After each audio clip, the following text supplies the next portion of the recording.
point, then you can find the center of mass. And then you can find the moments of inertia. So these are the formulas for moments of inertia.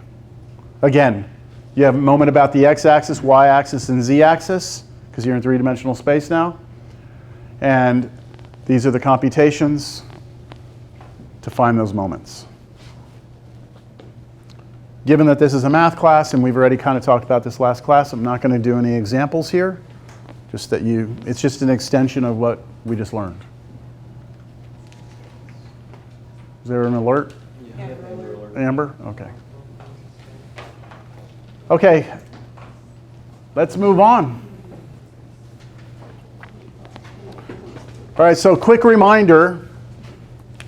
In two-dimensional space, we had two coordinate systems, right? We had Cartesian. Is that right? That doesn't look right. Cartesian and polar. I before A, right? Cartesian and polar, right? Those are our two coordinate systems for two-dimensional space. Cartesian, I give you a point x, y. This number gives you the amount to move in the horizontal direction, right? So we go starting at the origin, we move a certain amount x, then we go up to some certain amount y or down, depending on the value, and we plot the point, right? I give you two pieces of information, and you can find where you are in the plane. Polar, I still gave you two pieces of information, right? R and theta. The difference is that you start at the origin, you always point out, start by looking out that direction, and then the theta tells you how much to rotate by, and the R tells you how far to walk out. So I would go out here, theta, and R, right? And that would take you to some point. That's in two-dimensional space. Now we move into three-dimensional space, and we talk about different coordinate systems in three-dimensional space. So let's change this to R3. And we start with Cartesian. Well, Cartesian, x, y, z, right? So I give you x, then y, then z. And now we have to draw this in using right-hand rule and draw our three-dimensional space like this. And now the x tells you how far to move along the x-axis or parallel to the x-axis. Then the y tells you how far to move along y, and then the z up or down, right? So maybe I go out a certain distance, over, and then let's say up. And that takes me to a point, right? X, Y, Z. But I had to give you three things, right? Three pieces of information, and you can tell me where you are. You can find where you're going, right? The next coordinate system in three-dimensional space is basically this taken into three-dimensional space instead of two.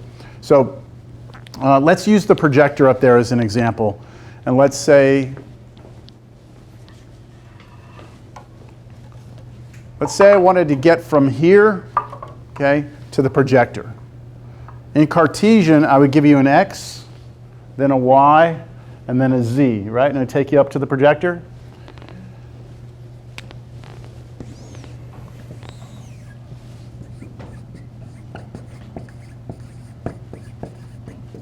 In three-dimensional space, the next system, other than Cartesian, is called the cylindrical coordinate system. And the way it works is very similar to polar, with one additional thing.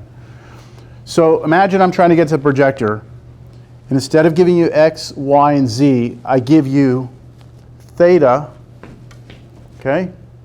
And then I give you r, how far to walk out so that you're right underneath it, and then I give you z that takes you up to it. Do y'all see that that could get you there as well? So I give you theta, r, z. Yes? Yes? Couldn't you also do it with two angles? You're saying do an angle this way, angle that way, and then that's called spherical coordinates, which is the next system. It's a little different than that, but it's it's similar. Yes. Because I know that's how we measure like stuff in space. That's right. Spherical is one of our preferred systems because, well, we live on a sphere, right? So, but this is the next one in the order of things. So basically, it's an r, a theta. So it's polar, right? It's basically polar with one additional component, and that is I have to give you a z as well. Now I have this somewhere. Oh, I have to bring up my next notes here.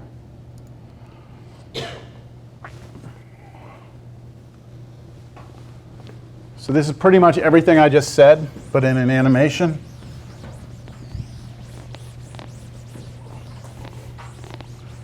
So that's what it looked like in two-dimensional space, right? I would give you some angle, right? I would tell you how far to walk out, right? But now I give you one more piece of information, and that's how far to go up and down. And you can't see it right now because I'm in two-dimensional space. So if I pull this out of two-dimensional space and put it into three-dimensional space like this, now you can see that z direction is up or down. And as I start to change values of things, notice that if I change my theta, I'm going to be moving along this outside of this can. Do y'all see this looks like a can? And then if I move my radius, all it does is makes the can smaller or bigger. And then my z kind of changes the height of the can. So do you see, that looks like a cylinder, right? Which is why this gets the name cylindrical coordinates, right? My vector calculus professor, so when I took calculus, I took 4 calculus classes. I took Cal 1, Cal 2, Cal 3, and then vector calculus. There were 4 3-hour credits. So each class was 3 hours. And here we do it as 3 4-hour credits. So Cal 3 this class includes the vector calculus. So I had a different professor for vector calculus, and he called this planet Schlitz. I guess Schlitz is a beer. He's a big drinker. He's from Russia. Anyways, yeah. So he called this planet Schlitz because it's a planet that looks like a beer can. All right, and then spherical coordinates is going to be looks like a sphere. All right. So if we have this system, right?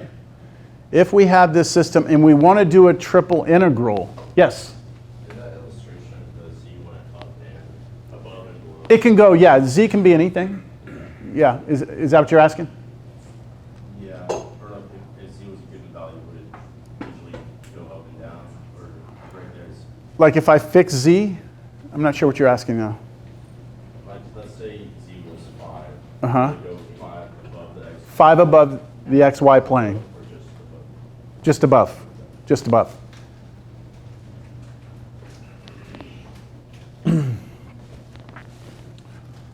If imagine that I fix the radius, okay? Fix the radius. And now think about all the possible z values you could have, and at the same time, all the possible thetas you could have. And do you see that that would trace out the can with that fixed radius? Or trace out the cylinder with that fixed radius? If you fix let's say we fix the angle, okay, so let me fix my angle. This is interesting. If I fix my angle and I let the z go up and down and I let the r go back and forth, what do I draw? A plane. Right? If I fix my angle, so it's like I'm allowed to turn, okay, and now I can walk back and forth and I can go up and down. That's all I can do. Then I'm going to draw a plane like this, right? What if I fix my z and I vary my theta and my r? It's a disk. Good. This all becomes important in chapter 13, these little things of seeing all that happen. But you'll have time to see it more. All right.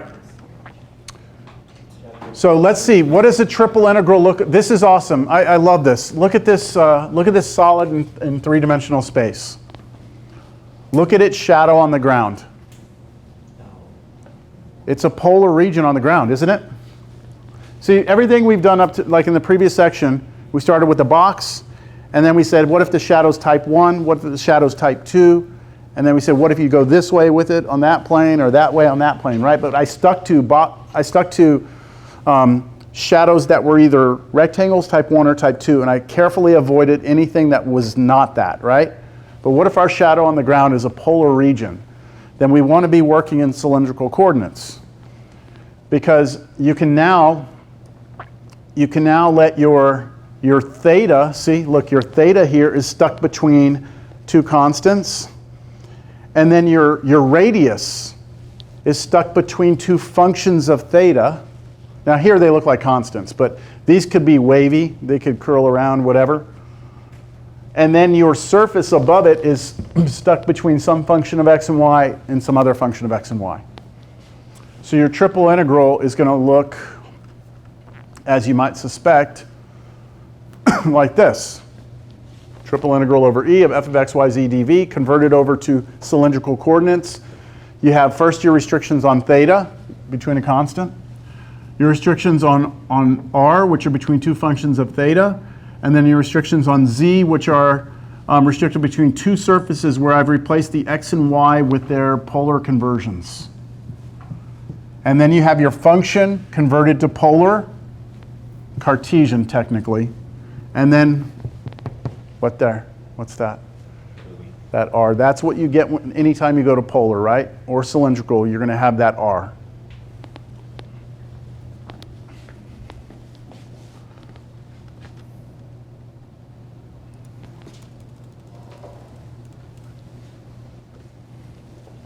Find the triple integral over E of x dv if E is the region bounded by z equals 0. That's the ground, right? Z equals 0. Z equals x plus y plus 5. That's a plane, right, that has some sort of tilt to it. So I've got the ground and I've got a plane. And then the cylinder, x squared plus y squared equals 4. That's a cylinder that opens in the z direction and has a radius of 2. And then another cylinder that opens in the z direction has a radius of 3. Okay, so cylinder of radius 3, cylinder of radius 2, the ground, and then a plane cutting at an angle, right? Radius 3, radius 2, ground, plane at an angle.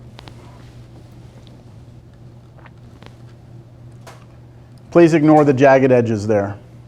Limitations of the computer.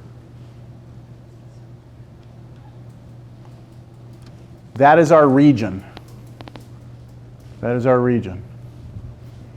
If we cast a shadow of that region, or sorry, that is our solid, okay?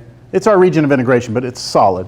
If we cast a shadow of that onto the xy plane, on the xy plane, we have that like washer looking thing. Don't be thinking rotations. It looks like a little washer, right? So in the xy plane, we have this and this. And if we're looking at the previous section, we don't want to do that with the previous Cartesian because that is not a nice Cartesian, right, shadow region. That's really a really good polar region. Because here our angle is stuck between 0 and 2 pi, and the two radii are stuck between two constants. So isn't that like perfectly suited for polar? And then, so that would be our domain on the ground, and then of course the actual surface here is just a plane equation, and then on the ground it's 0.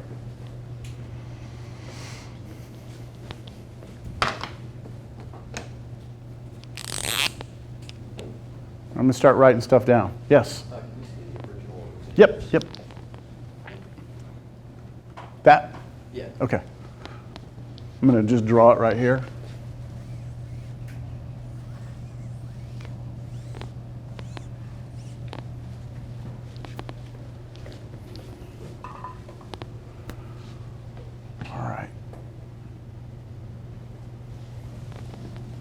My theta between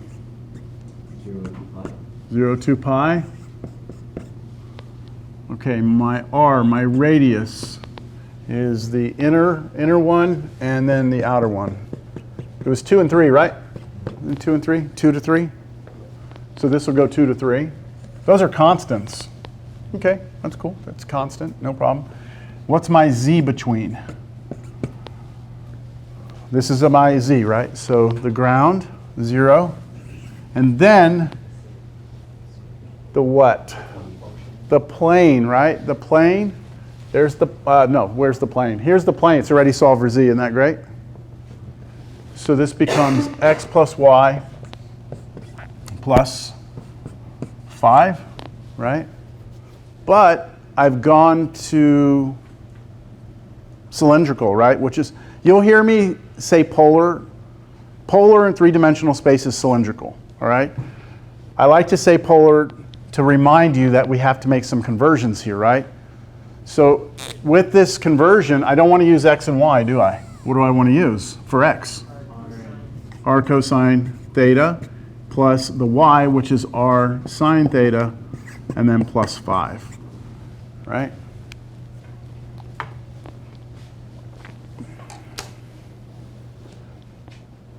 And now I can set up my triple, because I've got my bounds. So my triple integral, all right, starting with theta, go from 0 to 2 pi. Then r goes from 2 to 3. And then the z goes from 0 to ugliness, r cosine theta plus r sine theta plus 5. Ugh.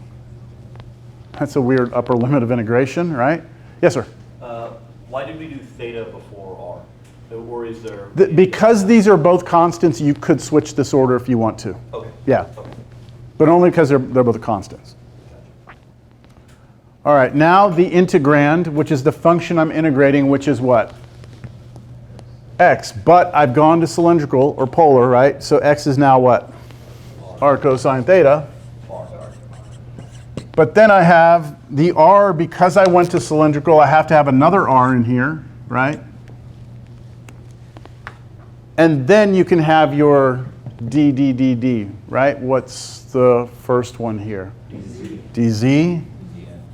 Then d, r was the middle one, right? 2 to 3, so dr, and then d theta. There you go. Yikes. That looks terrible. Well, I mean, the first one's just going to be glue a z onto it. Let's do one integration, and then we'll just kind of let's just see how bad this is. You can change the order of the dr theta since there's a 0. Yeah, you could change these. Is that what you're saying? Yeah, I could change those. All right, let's do it. I've got time, right? So let me see if I can't get this first step. First, I'm going to do the integral, and I'm going to do it with respect to z, right? And let's just, okay, is that okay? Just make that r squared. Okay, outer integrals don't get touched, so integral 0 to 2 pi, integral 2 to 3. All right, antiderivative of this with respect to z is just that with a z, right? So r squared cosine theta times z. And I'm evaluating that from z equals 0 to z equals, I wish it wasn't this, but it is.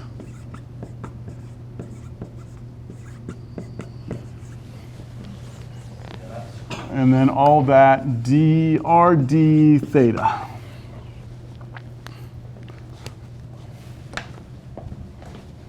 All these markers, are any of these good?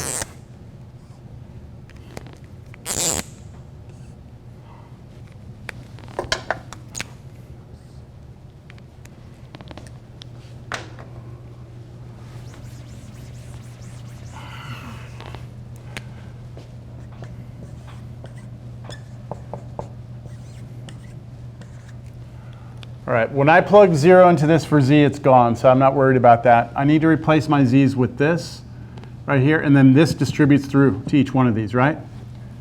So this times that is going to be r cubed cosine squared theta. God, that marker's done. You understand what I'm doing?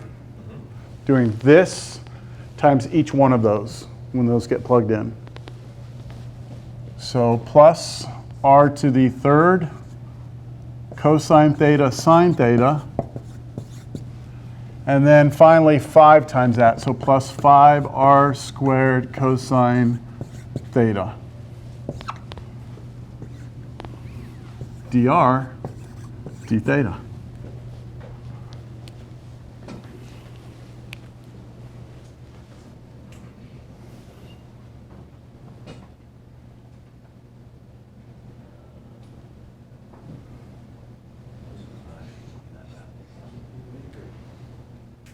I'm thinking about this. Could I, I'm not going to, but could I split this into 3 separate integrals? Yes? On this integral, are the r's and the thetas separated from one another with multiplication? So I could break that. There's a property way in the beginning of double integrals that allowed me to break that up into 2 different things. So I don't want to do this, but I'm just going to show you what I could do with this is do the integral from 0 to 2 pi of cosine squared theta times the integral from 2 to 3 of r cubed dr. So that's just this one right here split into 2 different pieces. That was a property because these r's and thetas are not mixed in with each other. They're being multiplied. They're a function of r and a function of theta. I could do that. And I could do that same thing for this one. Do your thetas by themselves in integral, and then the r's. And this one, same thing. I could do that. I'm not going to. I'm just pointing out I could. I don't think it saves me anything, really, by doing that. Let's do the r. Let's just do it. I'm not going to have enough time to do another problem. So integral 0 to 2 pi. Okay, the antiderivative of that is going to be 1/4 r to the 4th cosine squared theta plus 1/4 r to the 4th cosine theta sine theta,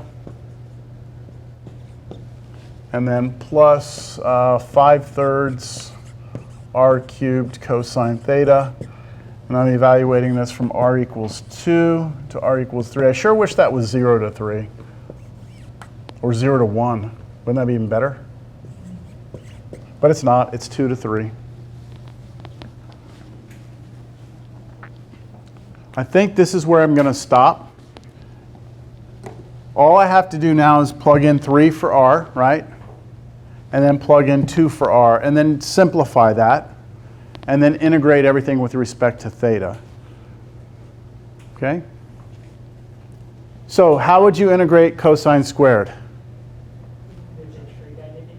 There's an identity, right, that allows you to reduce the power reducing or the half angle identity. You could do that. This one? So it should be another rule for that. Just basic U sub. U sub. U is sine. U is sine theta, the derivative of that's cosine. So that's just a basic U sub. And then, well, we don't talk about that. That one's just straight, right? All right. Couldn't you also use a double angle formula on that one? Yeah, on this one right here, you could convert that to what? 1/2 sine 2x. 1/2 sine 2 theta. Yep. And then integrate that. All right, I had the computer do all this for me, so I didn't have to do it. And I got a final answer of 65 pi over 4.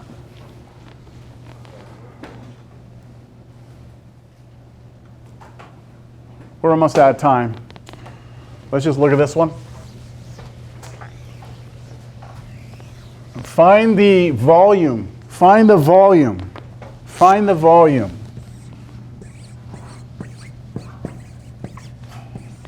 Right? The triple integral over E of 1 dV. I need to do that integral. Find the volume. Of the solid between the 2 cylinders, x squared plus y squared is 4. X squared plus y squared is 16. Which also lies within a sphere of radius 6. You have a cylinder of radius 2. You have a cylinder of radius 4. It's almost like the last problem, isn't it? 2 and then 4. But instead of having the ground in a plane, what do we have? It's inside the sphere. So imagine a sphere that goes around and cuts the top off and cuts the bottom off. You'll kind of see what it would look like? I'm not quite sure what you would call this shape. So you can take it down to the first octave? We could probably just do one part of it. This is it right here.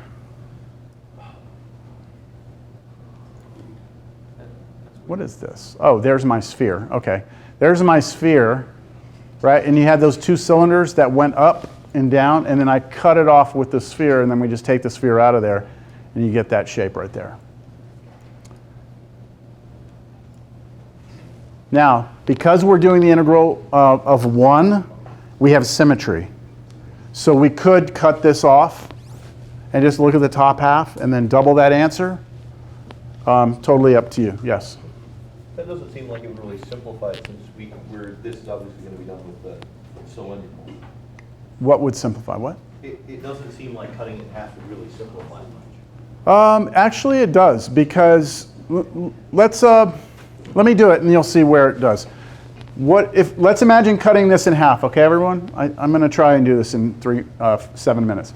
Let's imagine cutting this in half. Then there's the ground, right? Roughly speaking, that's the ground. So the shadow on the ground, what's the restriction on my theta? 2 and 4. So I go theta 0 to 2 pi. My radius restriction is between 2 and 4, right? 2 and 4. And now the z, this is the part that I think it gets easier. If I cut it in half, what's the bottom? 0. And then what's the top of it? That's how you're cutting off. I take this equation and solve for z, right? But there's something great. What's x squared plus y squared? Because we've gone to cylindrical, which is really polar. That's r squared, isn't it? So if I solve that for z, I get 36 minus r squared square root. Right? Positive. Just take the top half. So, bless you. So this should be the square root of 36 minus r squared. Right? And so that's, I mean, this is it. We can just set up our triple integral. It's going to be, what, 0 to 2 pi? Well, let me do it here. It's 0 to 2 pi there. It's 2 to 4. It's 0 to square root of 36 minus r squared. Anyone have a question on where I got the square root of 36 minus r squared? What goes in here? 1. 1r. We went to cylindrical, right? So it's actually just going to be r in here. I'll put 1 because it is, but then it's r, then d, z, d, r, d, theta, right? Don't forget. Yeah, and then double it because this was just that would just give us the top one. Good. Let's see. Now, I did it on the computer. When I did it on the computer, can y'all see it up there? I decided not to cut the bottom half off and just leave it down there, which meant that my limits of integration, instead of going from 0 to there, I had to include that bottom half, which is the negative of that square root 36 minus r squared. So, but I didn't have to double it, so whatever. Had the computer do this actually. I think it turns out, I had this do this in steps. Let's just look at this. I will say the reason that I was thinking about that with the cutting in half is I thought you meant down like horizontally. Okay. Like the YZ plane cut in half. Mm-hmm. Gotcha. Let's see, when you do this initial integral, you do this, you wind up with something like this, and that's a basic U sub. So things are pretty easy, like pretty straightforward if you work this out. The answer is approximately 383.595 cubic inches, feet, whatever it is. All right? That's it. So, I mean, it's just the idea is here, okay? I mean, that's cylindrical. So it's now a matter of you going, I'm going to assign 3 problems from this section just to make sure you understand, you know, the idea of how to convert. So what's next? What's next? Where are we headed here? Let's see where we're going. Where are we in this class? Are we almost done? Can we call it a semester yet? All right. That was 12.6, right? 12.7, spherical coordinates. Very, very short section. Couple of examples. Homework, 3 problems. 12.8, where does that r come from? Remember the r that we've been doing? And when we do spherical, we actually have to do something else. It's not an r, we have to put something else in there. 12.8 explains, and I've never liked this section because in order to explain this to you properly, I actually have to use something that's in chapter 13. So it's the carriage in front of the horse on this, and so it's hard to explain. But at the end of it all, we will get a formula on how to find what's called the Jacobian determinant, which is this. It sounds worse than it is. It's just some partial derivatives, okay? And that will give us a formula for finding that little thing that appears. And once we're done with that,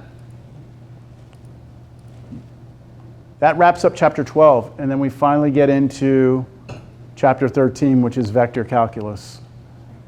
All right? Where we start doing things. What's in here? Green's theorem. Anyone ever heard of that before? Curl and divergence. The curl of a vector field or the divergence. No. Flux. You may have heard of this stuff before. Again, it looks worse than it actually might appear, or it looks better than it appears. All right. We covered 2 sections today. I feel like I've made up time. Big progress. We were behind? Well, now we can spend more time on Green's theorem. There you go. What's your favorite part of this semester? When it's over? I'm kidding. I'm kidding. I'm kidding.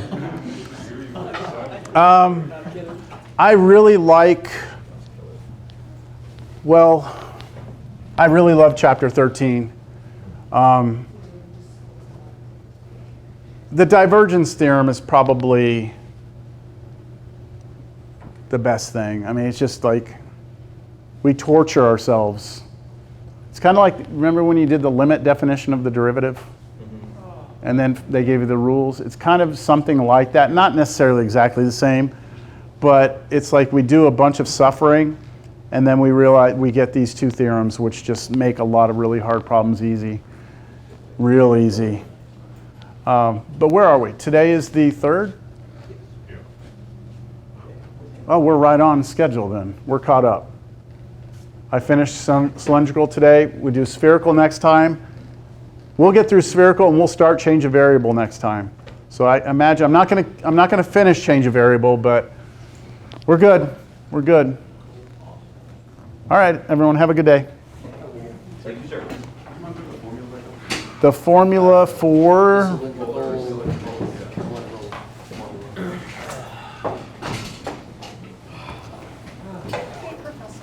yes. I don't know if you know this, but for the final.